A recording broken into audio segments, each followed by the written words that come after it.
Bolo Masuro, Misili Zangambargangwan Malang. Bonjour à tous, bienvenue dans ce nouvel épisode du podcast Mintoran Réflexion, Esprit connecté, exploration sociale et spirituelle.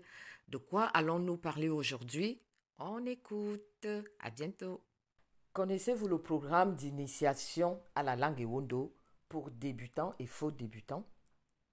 Comment ça, vous ne le connaissez pas? Oh, oh, oh.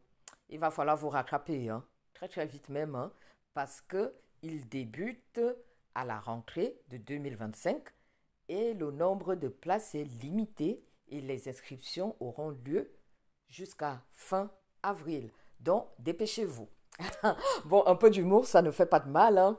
Avant de vous parler un peu plus en détail de ce programme d'initiation à la langue Ewondo, j'aimerais un peu m'appesantir sur l'importance de la langue. Je n'aime pas trop dire langue maternelle et tout, parce que ça fait toujours comme une sorte de différenciation entre guillemets, entre ce qui est considéré comme des langues officielles et les autres qui sont considérées comme des langues maternelles. Voilà. Donc ça, c'est vraiment un choix sémantique personnel.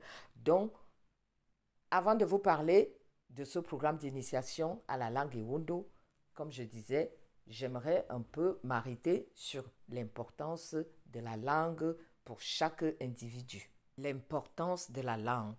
J'y reviens. L'importance de la langue pour un individu.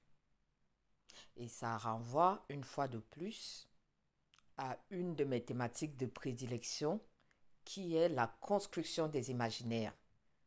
Parce que c'est ce qu'on a dans la tête, ce qu'on a dans son mental, ce qu'on a dans son esprit. C'est ça qui va sous-tendre un peu la réalité qu'on vit.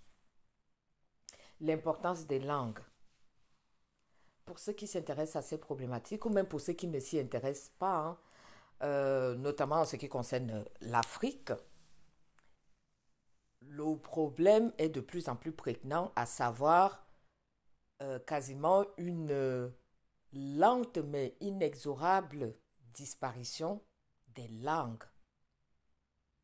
Bon, il y a des langues comme le Swahili, comme le Lingala, qui sont vraiment parlées par des millions de personnes, qui se sont plus ou moins imposées. Donc là, on ne peut vraiment pas dire qu'elles peuvent disparaître. Quoique, soit dit en passant, par exemple le Lingala ou bien le Swahili, ce qui est parlé aujourd'hui, c'est une forme popularisée un peu, quoi. Donc, un tout petit peu diluée d'une langue. Là, je parle plus du Lingala. C'est une forme popularisée d'une langue.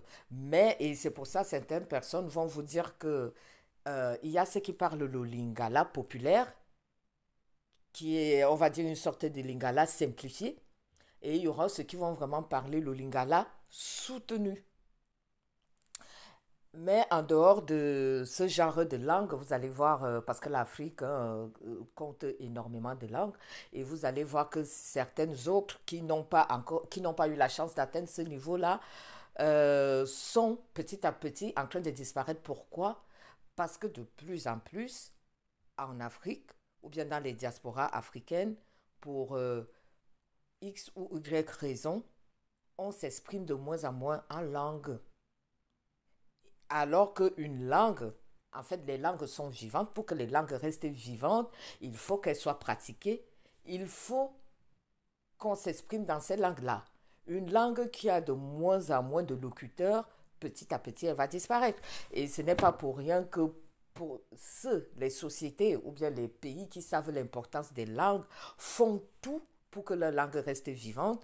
Prenez toujours, par exemple, en Afrique, chaque pays, on va dire chaque pays occidental, parce que ça, il faut le dire, hein, l'Occident a vraiment compris l'importance de ces problématiques-là. Parce que derrière la langue, c'est une représentation du monde qu'on amène, donc c'est une façon aussi de, quand on arrive à imposer sa langue par le soft power ou bien par une certaine violence, comme ça a été le cas à une certaine époque. Quand on arrive à imposer sa langue, ça veut dire tous ceux qui vont s'exprimer dans cette langue-là, qu'ils le veuillent ou pas, ils vont adhérer à un certain système de représentation du monde. Et c'est pour ça, pour l'Occident, très important la question de la langue et moi je les comprends. Hein. C'est pour ça, par exemple, en Afrique, systématiquement, chaque pays occidental aura sa maison de la culture. Vous allez voir la maison de la culture de l'Espagne, vous allez voir le centre culturel de la Belgique, vous allez voir le centre culturel de la Russie, vous allez voir la France. Bon, c'est vraiment un cas d'école parce que la France a des centres culturels partout, partout. Pourquoi? Parce que c'est un moyen, c'est une façon de répandre la langue française et par langue française, c'est aussi la culture française. Donc, revenons aux langues africaines. Moi qui suis originaire de Yaoundé, mais le constat que je vais faire ici, hein, c'est partout pareil. À savoir maintenant, arrêtons-nous juste aux zones urbaines. Même si cela arrive quand même de plus en plus, même dans les zones semi-rurales, voire rurales même, arrêtons-nous juste aux zones urbaines. Vous allez voir de plus en plus des familles qui sont de la même aire géographique ou bien qui sont de la même aire linguistique à la maison, s'expriment en français, s'expriment en anglais, mais ne s'expriment plus du tout dans leur langue. Bon, on peut dire que c'est un choix de vie, mais quand on se projette quand même, imaginons quand on se projette, toi parent, prenons un exemple, tu es Betty, tu es marié à une Betty, vous parlez uniquement le français à vos enfants. Qu'est-ce que vous imaginez? Est-ce que de temps en temps, vous vous arrêtez pour vous poser la question? Là, je parle des parents qui eux-mêmes s'expriment déjà. Parce que malheureusement, vous voyez, quand on dit de génération en génération, ça se dilue. Parce qu'il y a maintenant des parents, comme leurs parents ne l'ont pas appris, ce qui fait qu'il y a maintenant quasiment 2 générations qui ne savent plus s'exprimer en langue. Arrêtons-nous juste au cas où les parents même savent encore s'exprimer en langue, mais font le choix de ne pas parler cette langue-là à leurs enfants. Et moi, je me pose toujours la question, est-ce qu'ils se rendent compte de ce qu'ils sont en train de faire? Parce que quand ils vont partir, quand ces enfants vont rester, ça veut dire qu'ils sont en train d'installer ces enfants-là dans une certaine représentation du monde. Réfléchissez un peu à ça. En tout cas, en ce qui me concerne, comme souvent c'est bien de poser des questions, d'inviter les gens à réfléchir à telle ou telle problématique, c'est aussi bien d'apporter des solutions. Et l'une des solutions que moi j'apporte, euh, c'est la mise sur pied d'un programme d'initiation à l'Ewondo. L'Ewondo, c'est une variante de la langue Beti. La langue Beti qui fait partie du grand groupe et qu'on parlait dans plusieurs pays d'Afrique centrale. Et ce que je propose, c'est un programme d'initiation à l'Ewondo en présentiel, étant donné que j'habite en région parisienne, dont comment dire, la première mise en application, ça sera à Paris. Et petit à petit, en fonction de comment la chose va prendre, ça sera amené à s'agrandir. Donc, je vous invite tous qui m'écoutez, si autour de vous ou si vous-même, vous souhaitez vraiment rentrer à nouveau dans votre identité, vous reconnecter avec vos racines, pouvoir communiquer avec vos familles et que vous êtes plus spécifiquement en région parisienne, d'aller sur le site www.dzaleu.net. Dzaleu, c'est D-Z-A-L-O-U.net pour aller vous inscrire.